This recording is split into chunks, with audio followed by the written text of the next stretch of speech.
They are among Louisiana's best and brightest. They have distinguished themselves as preeminent writers, artists, and entrepreneurs. They are Louisiana legends.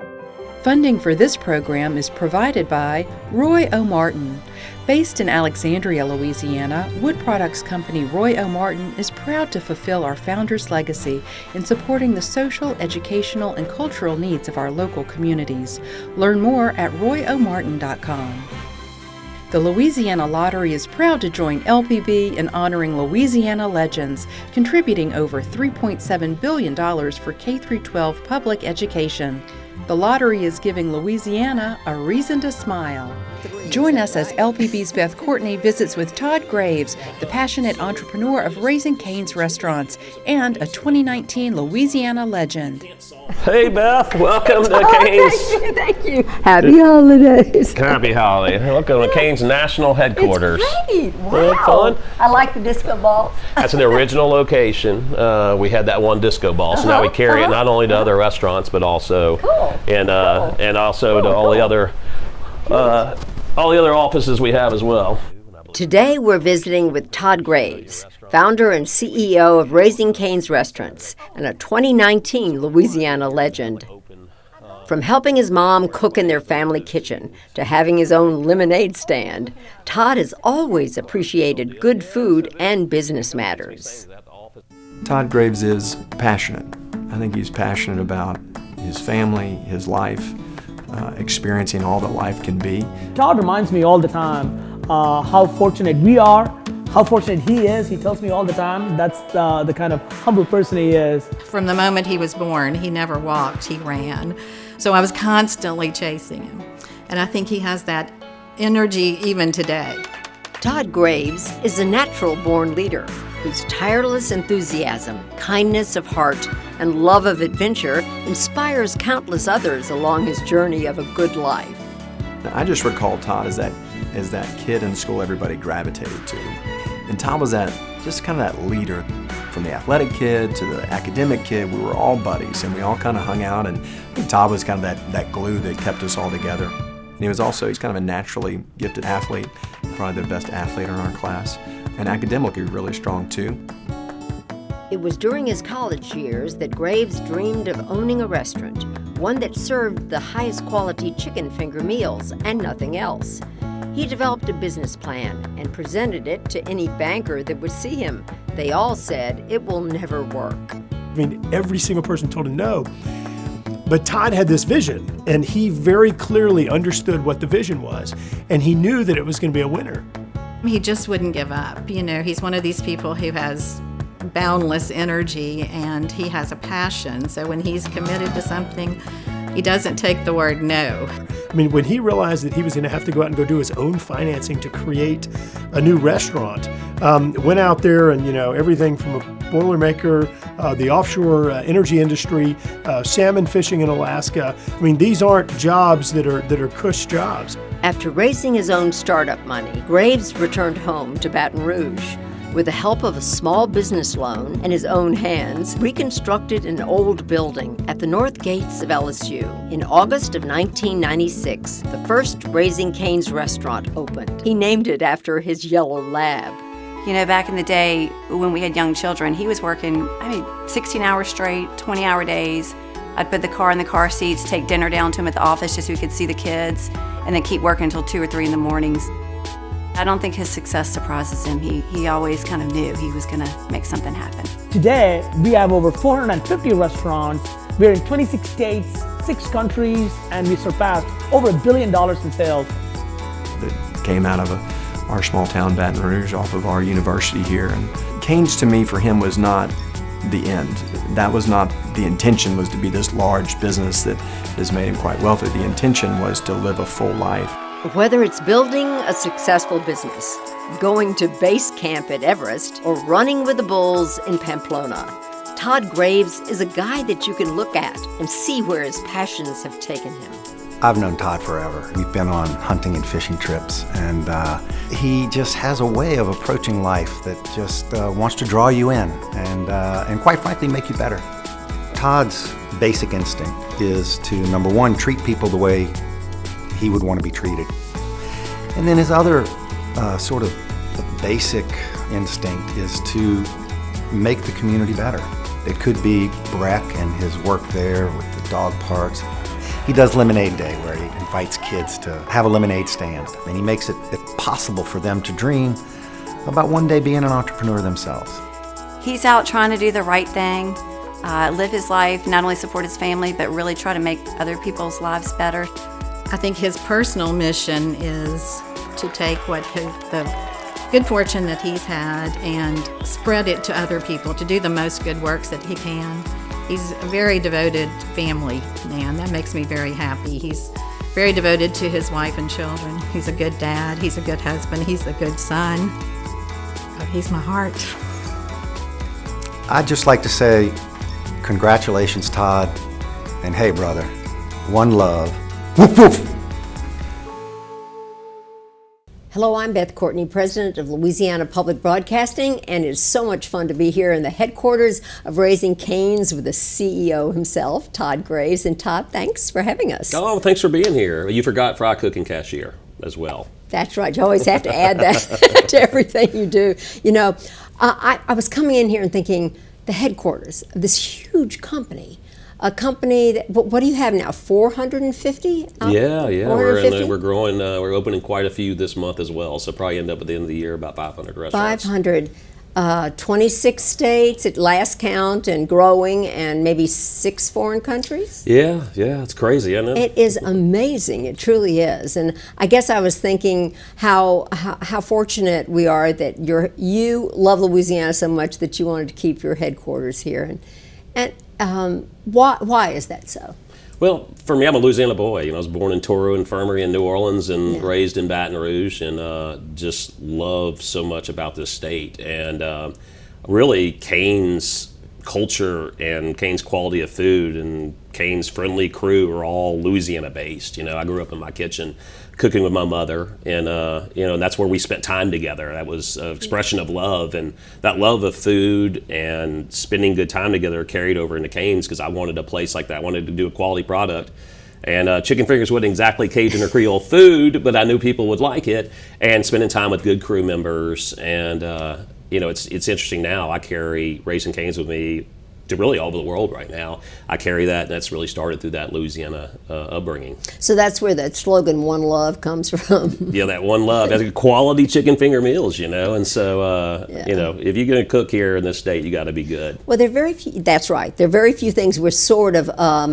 we're very proud of and sophisticated about. And we always say, you can tell us we're not that good at a lot of things, but one thing we know, we're good about food, right? We are good at food, for sure. We're good at food. And culture. And culture. It's like that Southern hospitality, but Louisiana has something I think really special because we have such unique cultures that come together here. And for me, it was a guy's, imagine a young man's dream, right? College business planning class and coming in.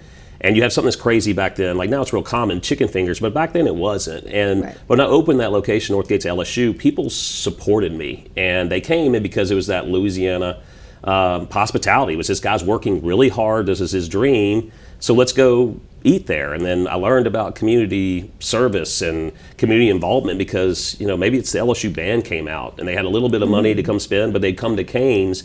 I'm the one that frying their chicken. They knew everybody. So you just never forget that. And for me as we grew the businesses, that's why it's very important for me to keep the headquarters here.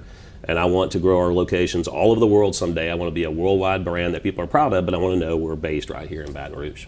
And what we need, I guess, in Louisiana is to have more companies like yours. Well, it's interesting you say that. I'm very proud to be the largest restaurant company in the state. We have unbelievable restaurants, as we all agree, in this state is. But for me, I want people to be proud of and say we're a part of that, and Louisiana's a part of that thing as we grow.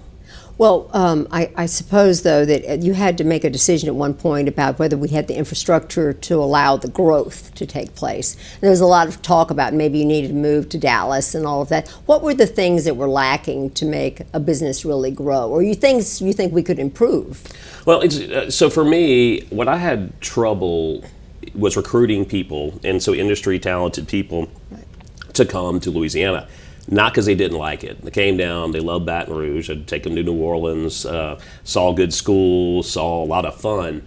but we're not a hub of restaurant industry like national headquarters or even regional headquarters. And so for the dilemma we got into, it was a conundrum. They're like, I'd love to come here and work for you, but if I don't like Raising Cane's or y'all don't like me, I'm gonna have to move my family again. And so for us at that point, I knew we needed to open an operations center somewhere else. I looked at really every major city in the country, and Dallas-Fort Worth was not only a great restaurant hub for national headquarters, regional headquarters where I could attract talent, it was also an hour flight from Baton Rouge. I could go down to Baton Rouge Airport, jump on American Airlines, and then we were close, and I could keep, for me, going back and forth and working. And from there, we can hit anywhere in the country, and really nonstop flights, really all the places we're going to grow in the world. So that was important, but it was important for me also to keep the headquarters here. It's where I work out of this office, and it's where Cane the dog is.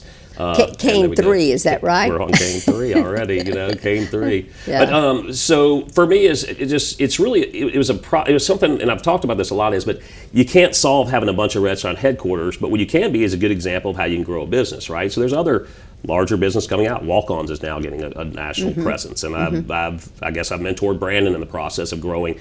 Once that becomes more, you become a hub and you become a place that can attract talent that are fine living in your cities. Like Dallas, we've had people come and they've moved from different parts of the country. If they haven't worked out with us or they didn't want to continue to work with us, they went and worked at other headquarters.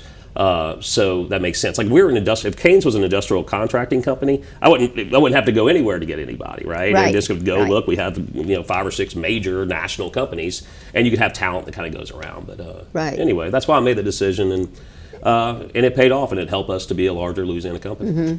Have you always been so focused? I mean, as a child, honestly, what were your best subjects in school? I knew you in high school. Yeah, no, yeah. It's interesting. I was more not on the numbers side, but I was more on the creative side. And so, anyway, I was more of the Englishes and the histories and that sort of thing. I actually didn't take a business planning. I didn't take one business class in college until we did the business planning class for Raising Cane's. I look back on it, and I'm like you. That's my background, more of the creative. And I think, why didn't somebody tell me the difference in accounting between accrual and cash and all that? I never took any of those classes. So you lecture now, though. You give advice. You talk to students now, and what do you tell them about preparation for the future? Yeah, quite a bit. I teach a lot of aspiring entrepreneurs, right? And talk.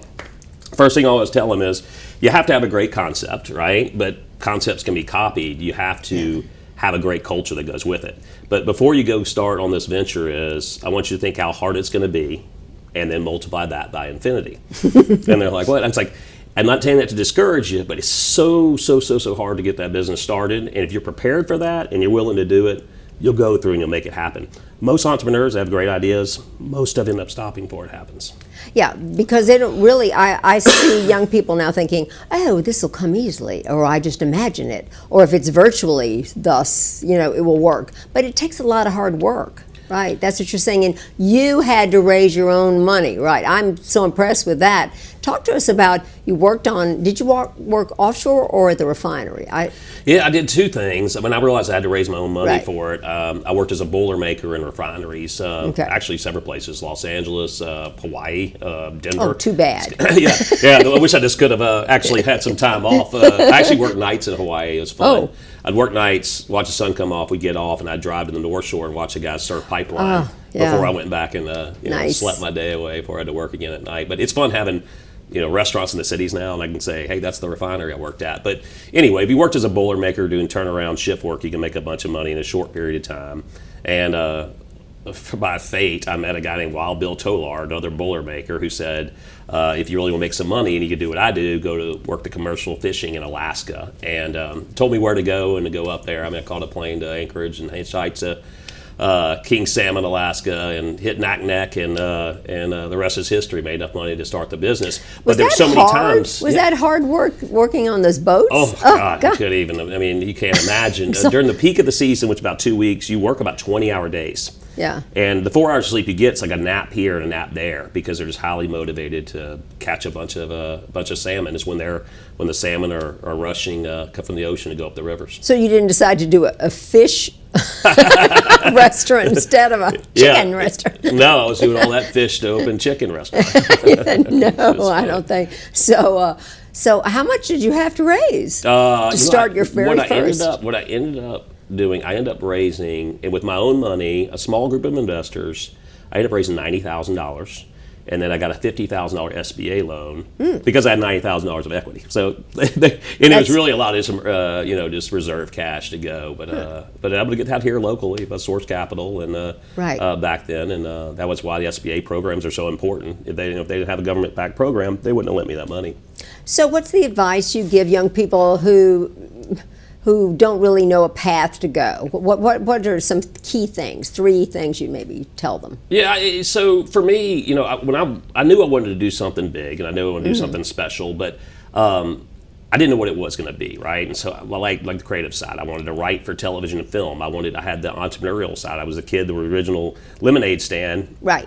And I worked in restaurants, and so I said, well, what is it I'm going to hone down and do is, and I honed down on that restaurant, right? And so I was like, well, I know I like this, I'm good at it, and I'm willing to work hard and make it a success. And then from there is, once you really explore the things that you're good at, that you think you'd be happy at, because if you find something you're passionate about, you never work in life, Yeah. And you know that every day. Now, it doesn't mean it's not hard, but it means it's not a career, it's not a job, it's your passion. Yeah. And so finding what you're already good at, but then you have to have a good concept. And so for me at that point, chicken fingers were becoming very popular. So people were having that, and I could see that trend happening. So I picked a good concept, and I was working hard to make it happen. Mm-hmm. Well, one of the things you also are famous for, Todd, I have to say, is knowing a work-life balance. You like to have a good time. Absolutely. I have observed that myself personally. And do you think that's important? Oh, I do. Yeah, absolutely. And if you tie that into your whole being, and so, I work hard and play hard, and that's just something I do. And I think I've given myself a lot of miles doing that over time, but it's made me have a good time, and it's also kept me sane. Same thing with my family. I go from one thing to make sure I go home and spend plenty of time with them, so I don't have these regrets, right? Now, maybe it's this evening, I might go home and have dinner with everybody, but then I might jump back on the computer at 9 o'clock at night once they're doing homework and doing things like that. So I think wherever you are, you should be there, and that means you're working. It means if you're with friends, family, or having fun, do it just as Well, what do you do for fun? Do you like to ski, or do you know? Yeah, I love to snow ski. We always go every year after Mardi Gras. I'll go to a Mardi Gras week. I generally like the outdoors, and so I like doing. And then Louisiana's a great state for that. And I love to travel, and so. I think for me is I like to have adventure. I like to travel, I like to see new things. And so that's why I think I was not hesitant to go to Alaska, to go commercial fish for sockeye salmon, just hearing what Wild Bill told me. But there was that adventure, right? And tying that into what we do, like places I go now are going to look for future Raising Cane's and understanding the culture. That's really fitting great in my life. I understand one year we were talking to you about becoming a Louisiana legend, and perhaps you were going to be in the Philippines. Now you have one restaurant there? Or? Well, we're working on our area development agreement, but not only the Philippines, but for all of China right now, and also adding Singapore. So a man named Tony Tan Shikong, he's the founder and CEO of Jollibee food company, as the restaurant's called Jollibee, and just an incredible entrepreneur and hardworking guy that loves his people, and anyway, he's someone I want to be like as I get older. Wow. To go, and so we're gonna work together in China. So really, pretty much all of Asia. So he's the largest restaurateur in Asia, and has a lot of great success. I like his people, I like his culture, I like how he takes care of his team. What's the outside number? Can it be too big? No, it's just I want to go anywhere that. Well, one, financially, you have to have a business that cash flows, obviously, to stay open. But I want to go everywhere we can to where we're bringing great people to share my dream. That's what's fun. You go into these new communities and seeing people. Like I fly to the Middle East and I have my cane shirt on. It's great people going, one love, and you're Todd, and we love your business, and your business gives back here. That's a dream come true, and if you can keep doing that around the world, that's just And so every location you try and do that involvement in community. 100%, yeah. Everything we do here. That's like, so for me, our vision is to have locations all over the world someday. That's aspirational. Right. But we want to be known as the brand for quality chicken finger meals, great crew, cool culture, and active community involvement. So that's the vision. So if we go somewhere and we don't do one of those, we're not hitting what our vision is and what our goal is. So evidently you won an award too for like a fun place to work, I think. So what do you do for your employees? And is it hard to get really good people? Yeah, no. So for us, our biggest selling point to come work for us is our already smiling crew. You know, people see our people and they're friendly and having a good time, also taking pride in what they do. So people see that, so we always attract great people. You know, we go back to my title, founder, chairman, CEO, fry cook, cashier. I've created a focus around that fry cook cashier. There's people working in our drive-thrus right now taking care of our customer. So I focus the business on making their job easier, more fulfilling. So it's not just the job's easier, the job's fun. We take pride. Here's the great things we're doing. So when you focus that and you pick leaders of those restaurants, you recruit them and you orientate them, you train them to think the same way you do and understand why that's important. Is you have a bunch of people that care about their folks at all their restaurants. So I was ranked the number 28 CEO in the country by Glassdoor by our crew members. It's incredible, right? But I have over 20,000 crew members. I don't see these folks on a regular basis. It's the leaders in all those restaurants, those men and women that are in those restaurants that believe in my vision, that take that. So because they're great leaders, they think, my crew thinks I'm a great leader, right? And so it's just, it's really cool. Shared. So, and top 100 places to work since we started being measured in that. We made that every year Right. in any industry in the country. So, you know, looking forward 10 years from now, what do you see? What do you see, Todd, for you? By the grace of God, I will be able to do what I'm doing now. Grow the business and keep bringing great people into sharing my dream, having a great place for people to work, giving back to the community, us doing well. That's what I hope will happen. We'll just keep going and doing what we're doing. Well, I have to tell you, you were king of the Washington Mardi Gras. I can't believe it's been 2 years ago, and that was the most fabulous celebration I've ever been to. Was that fun? Oh, being king was awesome. Sounded like a Louisiana boy, like being a Louisiana legend is just so awesome to me. Getting picked to be the DC king and represent Louisiana was just awesome. So Garrett Graves, it was his year. He and I have been friends since we've been kids. And you're not related. Not related, isn't it crazy? We kind of look alike too, so we always get confused. And but no, he said, let's do it right. I said, well, I appreciate it, and I'm going to make this a year to remember for Louisiana. All the congressmen coming in from around the country and stuff. We just had a blast. Everyone sort of said, well, I don't want to ever do it. I don't want to be in charge of this after this one was so fabulous. I think the last moment when you were crowned with the beautiful young Riley yes, girl who was the Anna's so queen. great. Yes, she is so cute. And you held up Kane 3, the puppy. It was an iconic picture, if you will. And did that feel like just a very special moment? It really was, and to be able to like announce her, because no one knew it was the 3. And I mean, it took a little while. Each dog, you have pets, it takes a little while to get over. And so at the right time was around then. We started looking for another puppy. And then there's actually Gwen, my wife's idea. Yeah. She was like, you ought to do it there. I said, that's a perfect place to announce for Louisiana, here's our new dog. That is so wonderful. Well, so Louisiana Legends, that night, there were a lot of different people with you. Was that good for you? Yeah, it's I tell you, when you get asked to be considered a Louisiana legend, you're like, you get taken aback by that, right? You're like, I don't know, the legend, I'm not, hopefully someday I would be, but it's a real honor, and it's something fun, and I think it's also gave me a lot of pride because people know it's a really nice recognition, and so the emails I got after we were announced and the calls I got, and just felt really good. They were like, you deserve it, we're proud of you, and that's a good feeling. Was it interesting to meet some of the others who are in different fields, because they're totally different fields? Yes, from poetry to I mean, and just like Newton Thomas, what he does for charity and things. Like I got to learn more things that night. You know what I mean? It's really cool to be in that class too. I chatted with Rebecca, who does all those fabulous pillows and everything, and what a wonderful story. A business person who can do things in St. Joe, Louisiana, population about 400. I know, and the creativity behind that's like something you'd find somewhere else in the world, right here in Louisiana. Do you think we as Louisianians sometime are sort of not proud enough of ourselves? We seem to have sort of we're not very good attitude. Yeah, I think what is that? So I'm kind of the exact opposite. It's like carry Louisiana with me, and so but I think people get behind these rankings and they think about the negative side of things and think we're not as sophisticated is the wrong word, but progressive as we are. I'm kind of the opposite way because I take Louisiana with me and everywhere I go with Canes, and so this was the place that made me successful and instilled so many things. So I'm just kind of the opposite, talking positively about my experience here, and what it's done to help build me and then build the country. That's why I think I just want to give so much back to Louisiana and here.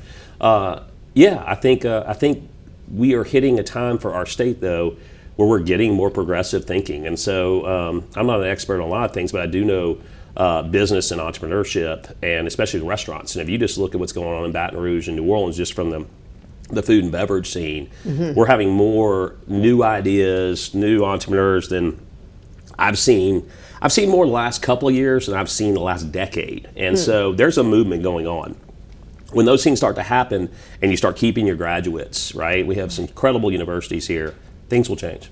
Do you ever, I know Nichols has a culinary institute down there, and I think there's some other programs like that that can maybe help feed into that whole business.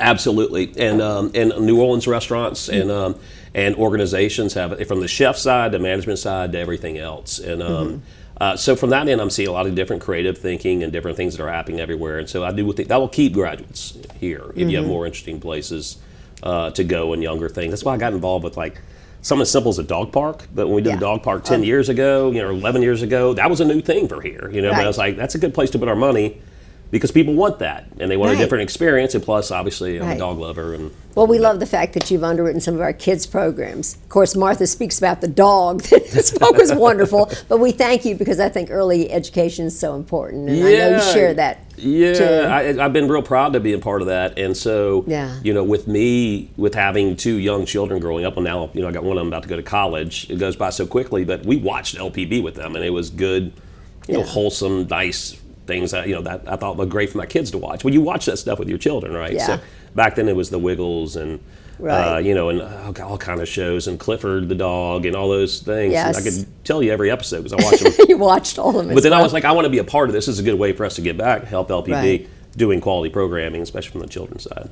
Well, Todd, we congratulate you being a legend, and thank you so much for visiting and showing me around here. It looks like a fun place to work. Absolutely. Thank you so much. And thank you all for joining us for this conversation. And you may find out more information if you go to lpb.org/legends. Good evening. Since 1923, Roy O'Martin, a Louisiana-based wood products company, has followed the example of its founder to give back to our Louisiana communities where we live and work. To learn more, visit royomartin.com. The Louisiana Lottery is proud to join LPB in honoring the 2018 Louisiana Legends, contributing over $3.5 billion for K-12 public education. The lottery is giving Louisiana a reason to smile.